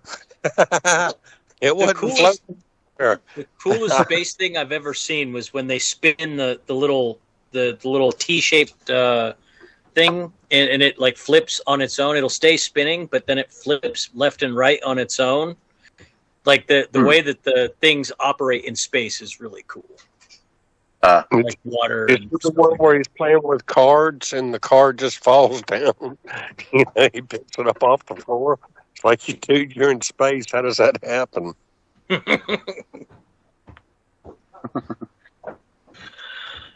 Oh. All right, you're in outer space. What weighs more, a 10-pound weight or a feather? It don't matter if you're on Earth. Wait. Hey, look at here. Hey, I got a question for you. Hey, y'all smart, right? Oh, Hey, Oh this yeah, is very. here it no. comes. This is a serious question. I come across this one day, and I've been thinking about it, and I hadn't researcherized it or nothing. No, man. Hey, here's what I want to know: is there such a thing as I guess you call it terminal velocity? Like if you drop something, it can't go but so fast and no faster. Yeah. I mean, for a human jumping out of an airplane, you hit terminal velocity at what, like 130, 50 something miles an hour? And you can't go no faster. Terminal velocity Yeah. for humans is supposed to be light speed. You're not supposed to be able to go faster than light, or you'll all disintegrate from it. Well, we're talking about in Earth's atmosphere. Oh, Yeah. in the atmosphere. Oh, well, that's different. Let's just say that you're on the edge of outer space or whatever, and you drop, a rock. Yeah. That is it's not going to keep getting faster and faster and faster. That's It's why gonna reach bullets don't. That's why when you shoot your gun in the air, a bullet can come down and really hurt someone, but it won't kill them like if you shot them. You know what I mean? Because they go up really fast and then they come down, they hit terminal velocity, and that's how fast they hit someone. It doesn't just like blow right through you. You know what I mean? So if you drop a rock from the edge of outer space, it's only Yeah. going to go fast and no faster. Yeah, it'll hit terminal velocity and then it'll fall the rest of the way at that speed. Thank you, darling. I got chocolate chip cookies. Nice. Chocolate chip cookies are awesome. Oh, You got some milk? they hot and fresh. Just came out the oven. That's how you then do you- it right there. Then you don't Yeah. even need milk. I got me a cup of coffee. That works. A man after my own heart. Mm-hmm. Coffee and cookies. But yeah, I mean, you know terminal velocity, right? I mean, that's a thing. It's resistance though. It's all resistance based, right? Like if Yeah. it's Air or water have air has a terminal velocity and water has a terminal velocity, from my understanding. Well, and like a big RV falling out of the sky is different than like a missile falling out of the sky, right? Like a lead missile, just because of the wind resistance. Yeah, is different. The missile is going to go way faster than like a hollow like camper trailer or something. Right. It'll reach terminal velocity faster. 30 seconds. So it'll accelerate the terminal velocity faster. Yeah. Yeah, some big like. Hell, think of like a tent. You know what I mean? Drop a tent out of an airplane. How fast is that thing going to get going? Right. I'll comment later on when David comes in. All right, Willie. You have a good one. Appreciate you. Say goodbye to your better half. Here's your countdown. 5, 4, 3, 2, 1. And you are back live and on the radio side right now. Hello, everyone, and welcome back to Hour 2 of the Censorship Sucks Roundtable Radio Show. Oh, Sunday night edition. Man, Willie's crazy, isn't he, Doc? Every week that guy just keeps coming with it. He keeps coming with it. Yeah. There is no such thing as gravity. Were you aware of that? I'm familiar with the concept, but not as detailed as Willie is. Willie really has the knowledge of that stuff. Oh, yeah, just ask him. Yeah, he'll tell you. Oh, lordy. So let's dive into, I guess, some, might as well go to England for a little bit. I always love checking in on Keir Starmer, who has once again flip-flopped on the mandatory ID thing, ending jury trials for minor offenses, under 16 social media ban, and his attacks on pubs. So he's flip-flopping and all that stuff now because it's all coming into the polls, and he's realizing how unpopular all this stuff is, you know? Yeah, well, I mean, understandably so. I mean, people do not want to be turned into little dots on a TV screen to be tracked everywhere, and as dangerous as posting on social media is in the UK, I'm not surprised at all that people rejected it. Not surprised in any way.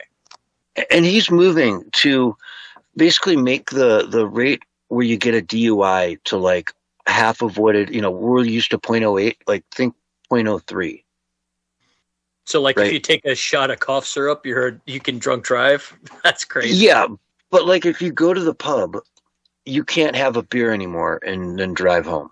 Like, if you go to the pub, have a beer, go home, no harm, no foul. But they'll make that illegal. Yeah, that sounds about right. We talk about it as, war on pubs. Under 16 social media ban, they just did that in Australia. And from what I've seen, any kid with like half a head on their shoulders can figure out how to get around that in about 2 minutes. Yeah, it's not hard. I remember. I remember when I can't remember somebody did something very similar to this. One of the states did, and immediately like kids were using VPNs like the same day that the ban went into effect. Yeah, takes that. Well, how do I get around this? Oh, look up a free VPN. Boom, download a free VPN, and suddenly it just asks you what country, you pick America, and off you go. Yep, exactly. You don't miss a beat. Yeah. You might get an alert to say, hey, is this you logging in? And it looks like you're in America, and you're like, yep, that's me. And now I live there. It's very dystopian, though, the war they have on pub culture in England. Yeah. It really is. I mean, the traditional pub setting, tavern here in the United States, was where all of the union organizing was done. It's where all of the political organizing was done. It's where all of your social interactions came from. Football clubs had their own pubs. I mean, it was essential to English traditions and to... Well, and it still is. Yeah, it still is, I would say. I mean, it's not really gone away. But they're at war with it. Have you seen Clarkson's Farm? Have you watched much of that? Some of it. I've seen some clips floating around. It's really fascinating because 90% of the problems he has are not they're man-made problems from the council, where you can't do this and you can't do that and you can't do that and you're not doing that right and you're you're not packaging this right. And just at every corner, there's something they find that is, the parking.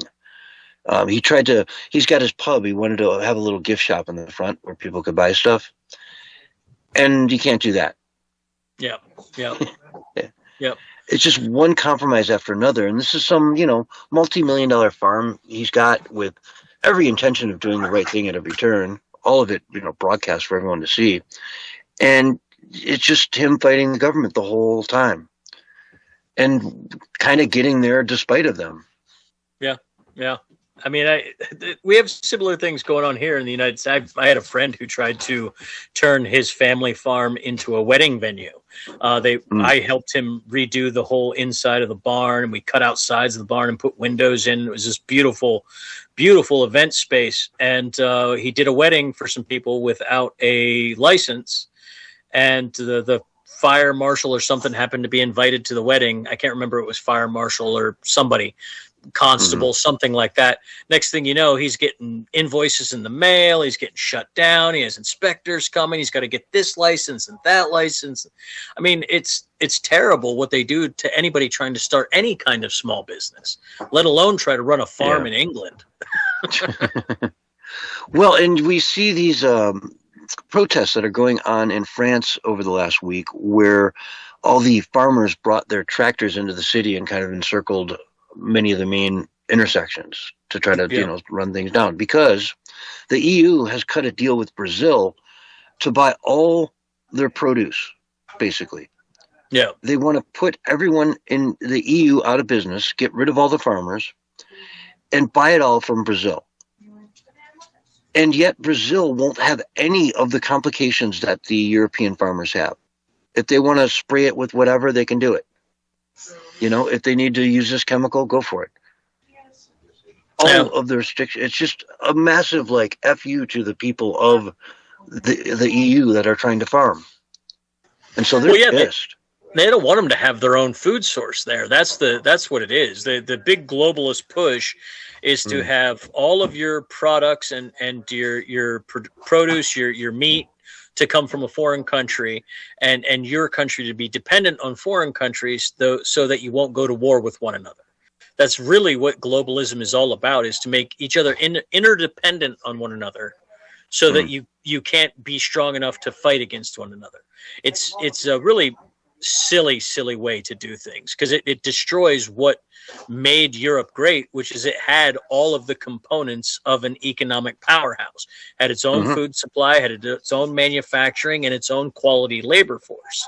And when you have all those things, then you can be successful as an economy. And vibrant, cultures that had so much to offer one another. Yeah. It's amazing. I mean, from the UK, right now you can get on a train in London and be in Paris in 3 hours, 2 hours. It's not very far. Yeah.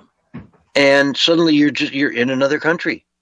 You're straight up in another culture with all the beauty that France has to offer in its arts and its cuisine and its wine and you name it, Right. And vice versa. They can go up to the UK and go to London and have, an amazing day on the town. And that should be respected. Each culture there should be respected. Greece is Greece. Italy is Italy. Spain is Spain. Portugal is Portugal, even though it's landlocked, kind of blocked in there by Spain, but it's still Portugal. Well, that's the beauty of the world, though, Well, that was the beauty of Europe before they became the EU, was that was the whole point of Europe, is that each one of these little places over there spawned its own great diaspora across the West.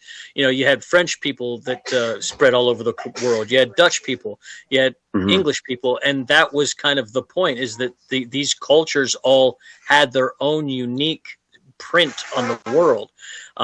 With that going away under the EU and the open borders and getting rid of all their income, it's made them very pitiful and dependent on the government. And it's communism has gone full swing in France. 90% of their public offices are held at the federal level, are held by either communist members or far leftists. It's really sad. Yeah, and you see people on the streets, you ask them, what does it mean to be, English? And they just pretty much put it down to the passport nowadays. If you got the passport, you're British. Like, that's it. Yep. And The Civ Nat person, like the civil nationalists are the ones who are like, yes, if you have the passport, you're an Englishman. When reality is genetics is that. well, it's the culture. I saw somebody, a man on the street sort of interview saying, England doesn't have a culture. What are you talking about? There's no culture here. It's just homogenous nothing. But that homogenous nothing is a culture. I mean, look at the buildings. You can't stand in the middle of London and say there's no culture when you're standing in front of Big Ben and, the clock tower and Abbey. London Bridge or, yeah, all that stuff. Abbey Gate. Well, and then you have the British, the naval history. You have the colonial history. I mean, there's a lot of culture that is spread all over the world from England that is not credited to the English people. Yeah, I mean, think of the entire, all the spices of the planet were pretty much invented and brought back to Europe by the English. They didn't use any of them, but they brought back all those spices. Well, and that's even another thing. World War II absolutely destroyed the British cuisine. The getting involved in World War II and the globalist empire nonsense that was going on at that time, that led to the downfall of their entire culinary experience. Their entire culinary experience was ruined by canned food and military rationing. So it's quite sad that English people are not allowed to celebrate their culture anymore, even in their own country. Yeah, even in their own country, especially in their own country, which is a just sad state of affairs. It really it is what it is. I just hate to see it because it's coming. If England can fall this easily, then what's left? Il Britannia ruled the world. We will never, ever, ever be slaves. And now they basically are to all of the immigrants that their government has imported, and they all have to work to the bone to pay for all the services they provide. It's insane. It really is how quickly, if you internalize a bunch of nonsensical, economic, guilt-ridden, kind of mentality, how easily it is to degrade your own people. It's actually scary because that means it could happen here in the United States in a flash of an eye. I mean, if the Democrats win in the midterms, we could be headed right in that direction. It's a big thing, these midterms. It really is. We just need to hold at least, at the very minimum, one of the two houses. The Senate or the House. One of them needs to be held. Yeah. As a firewall. And, if we can keep them or even grow both of them, boy, would that be a message to the world, and to the left especially. If, Donald Trump is able to grow his majority in both the House and the Senate, that would be revolutionary. It would just witness to the world and to everyone on the left that it's different. It would be extremely demoralizing to the left if we were able to maintain control of the House and Senate, for sure. I mean, they've got Kami Mamdani in New York, though. That's working out well, right? Well, I think that guy is probably going to walk New York right off the edge of the cliff. They're pretty close as it is, economically speaking. I think he's going to walk him off the cliff. And unfortunately, I think we're going to see a San Francisco light in New York City. And he's going to brag about how it's the most affordable city, big city in the country now. Of course. You can rent, what used to be $1 million condo, you can now rent it for, $3,000 a month. When it used to be $30,000 a month, beautiful view of the city, high rise, perfect neighborhood, but you can't go outside or you'll get stabbed. And they'll have a poop tracker, part 2. Sure. Yeah. I mean, boy, the people he's putting in power and some of the strategies they're trying to lift up. He visited some. So he put this woman in power in charge of the housing acquisition sort of department, where they're going to go out and buy up all these houses. And they went to visit one where she was integral in making it happen, and it's been run by the city, and it had violations up the Yahoo. 144 violations over a 3-year period, I think, something like that. Yeah, and then he compared it to this horrible rundown place that was run by some slumlord, and granted, didn't look that nice, but had like a quarter or half the number of violations. Yeah. And pointed to that and said, this is how we're going to take this kind of guy down. If he doesn't fix the stuff up, we're gonna take it from him, and then we're going to treat it even worse than he ever did, because they don't care. They just want the power. They want to put you into their control. So now they're the landlord to you. Now they can say, hey, guess what? You step out of line, you don't live here anymore. Yeah, that's the scary part. When I heard what they wanted to do with the acquisition of homes, and then make sure that if a home's going to sale, it has to go to the state to buy it first. If the state wants to buy it, they have to be given preferential offers. Like, I just knew that they're headed for that kind of disaster where they're probably going to have some sort of social equity kind of scheme where if you aren't down with their plans, they will run you out of the city one way or another. Yeah. Imagine a scenario where, like, again, you got this apartment in the city, 1 bedroom, it's a corner unit, it's a really prized, a really nice place.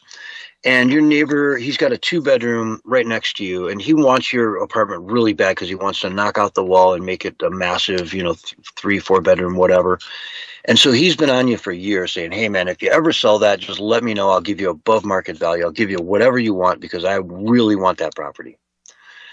And so you're like, sure, sounds great. It's a ace in my hole. You know what I mean? I know if I ever need cash, I can go to this guy. He's a multimillionaire. He can pay cash for it. And off you go. So one day he decides, hey, man, I need some money. I'm just going to sell it to homie next door. Under New York's new law, you will have to give the city and the charitable organizations there 20 days to make you an offer before your neighbor can even know about the fact that you're looking to sell it. And then they might give you an offer and you say, no, thanks. I know my neighbor's going to pay way more than that, so I'm just going to turn you down. They say, okay, fine. Now it's 20 days later. You put it on the open market, but you don't even do that. You just call up your neighbor and say, hey, you want to buy it? Cash on the barrelhead, $4 million. And he says, done deal. I'll send you, wire transfer tomorrow morning. Okay, not so fast. Now you have to submit that back to the city and to the charities and give them 80 days from that point to decide if they want to beat the offer. Yep. So now I decided last night I wanted to sell my apartment. I call up my neighbor in a real rational world. He says, yes, done deal. The next day I got cash. The next day he's got the title. And it's that simple. In this new New York scenario, minimum 100 days. And they can drag it out even further. If they file the right paperwork or whatever, after the 80 days, they want an extension to look at it more, to do the numbers or whatever. They can sit on it forever. And you will never be able to sell it to your buddy for cash. And then you go broke, you declare bankruptcy, you get kicked out of your place, and it goes up for auction, and the state buys at auction for a quarter of the price. There you go. I mean, it just gums up the system so that you would never buy real estate on any sort of speculative basis in the city of New York because it's just too much of a hassle. And if you're going to rent it out to somebody and they complain to the city about whatever, man, you better be there the next day with a certified electrician, ready to pay 5 times the going rate to make sure you don't get a code violation. Yep. Because if you do, you're done. You're toast. Yep. And that will be weaponized, of course. Oh, yeah. It all gets weaponized. But let's see here. I've got a self-own thing to talk about here. Let's see here. This is Mark Davis for Congress. This guy's down in Florida. Okay. Mark Mad Dog Davis. Mad Dog Davis for Congress. He said, quote, I only bring this up because it's getting so much attention, ... But if you go to Nazis.us, it takes you to the DHS website, FYI. So Nazis.us takes you to the DHS website. And people tested it out, and they said, wow, this does. I wonder who owns that. They went to whois.org and typed in nazis.us, and guess whose name came up? I guess his. Mark Davis for Congress. Well, our enemies aren't smart, John, but they are our enemies nonetheless. Yeah. Now, you can get what's called a private registration. It's like $20 a year or something, and it just hides who the owner is. Doesn't put your name front and center with your home phone number and your address. And he wasn't even smart enough to know that. A guy just registered in his own name and then threw it out there like it was going to be this big, huge own, like he doesn't know how the internet works. Yeah, it's getting so much attention. I thought we'd, just put this out there, and he owns it, dude.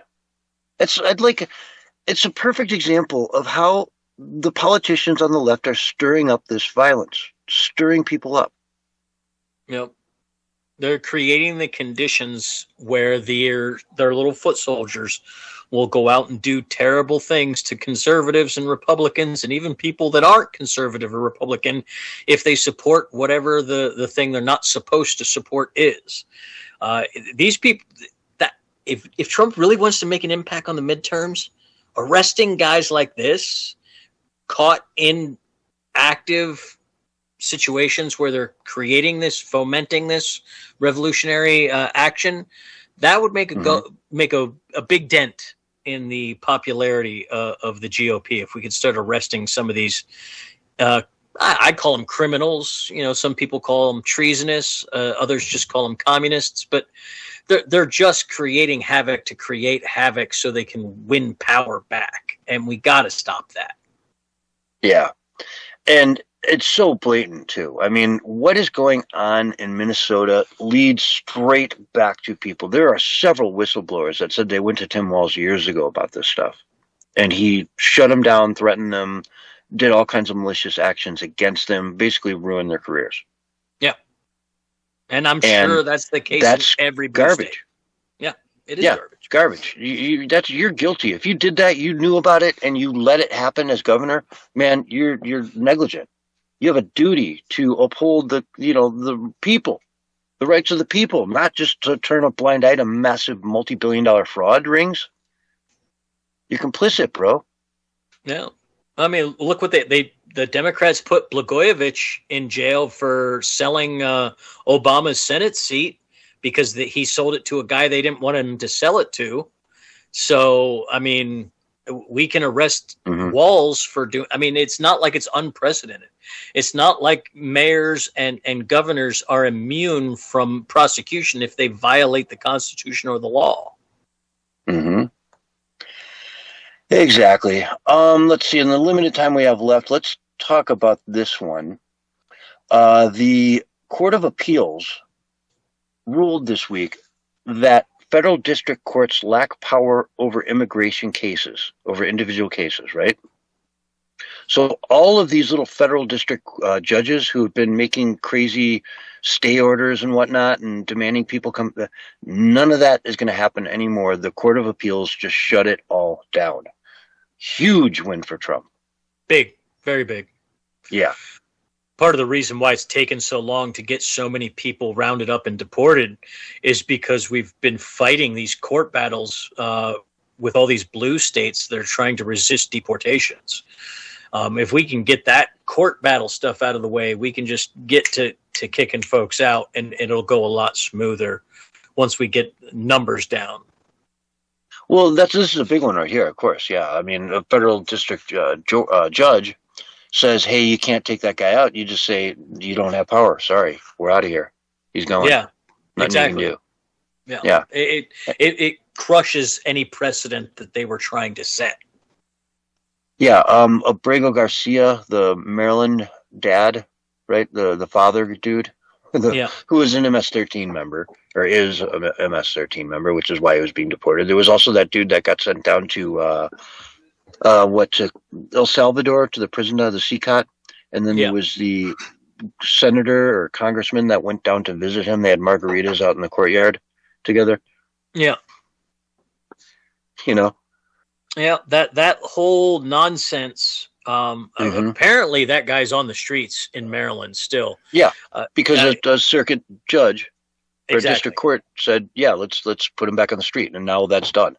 So, I don't know, big win, for at least ICE's ability to do customs enforcement. Well, it clarifies what most people who understood immigration law already understood. It explains it and codifies it. Like, that's federal territory. Period. Yeah. Here's a story out of Seattle about a jury that just let a criminal illegal alien free who rammed his vehicle into an ICE agent during an operation last year. Of course. Right? Of course. So and I'm looking at a picture of the car. It was totaled. It's destroyed. He hit it hard. And the jury just said, hey, I'm not guilty. How do you have a country if our jury system is that corrupt in these liberal cities? I don't know if you can. Some people have been talking about it online, and I think they may be correct. I think the Reconstruction period after the Civil War was probably a net negative on society for extenuating circumstances. There was a lot of freed slaves that ended up running north, and that caused all kinds of problems. But the reality is we're going to need probably another Reconstruction type situation where we go in and occupy these states with federal troops and re-elect their governments. Mm. I have a feeling that. Yeah, I have a scary feeling thought, that, man. It is. It's terrifying because I don't want to live in a world that's doing that kind of thing. It's a dangerous world to live in. But I think we're probably going to get something worse if we don't do that now. Exactly. All right. Well, on that note, let's wrap it up here. Folks, thanks so much for listening to the Censorship Sucks Roundtable Radio Show. Doc, where can people find you online? I am on the Twitterverse at Doctor420. That's Doctor with an E 420. I'm also on Rumble and my favorite, Minds.com. All right. Folks, thanks so much for listening.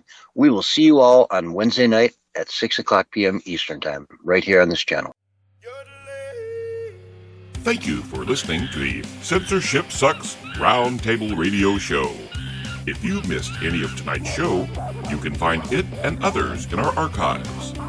Thanks again, and you can catch us next week for another brand new show.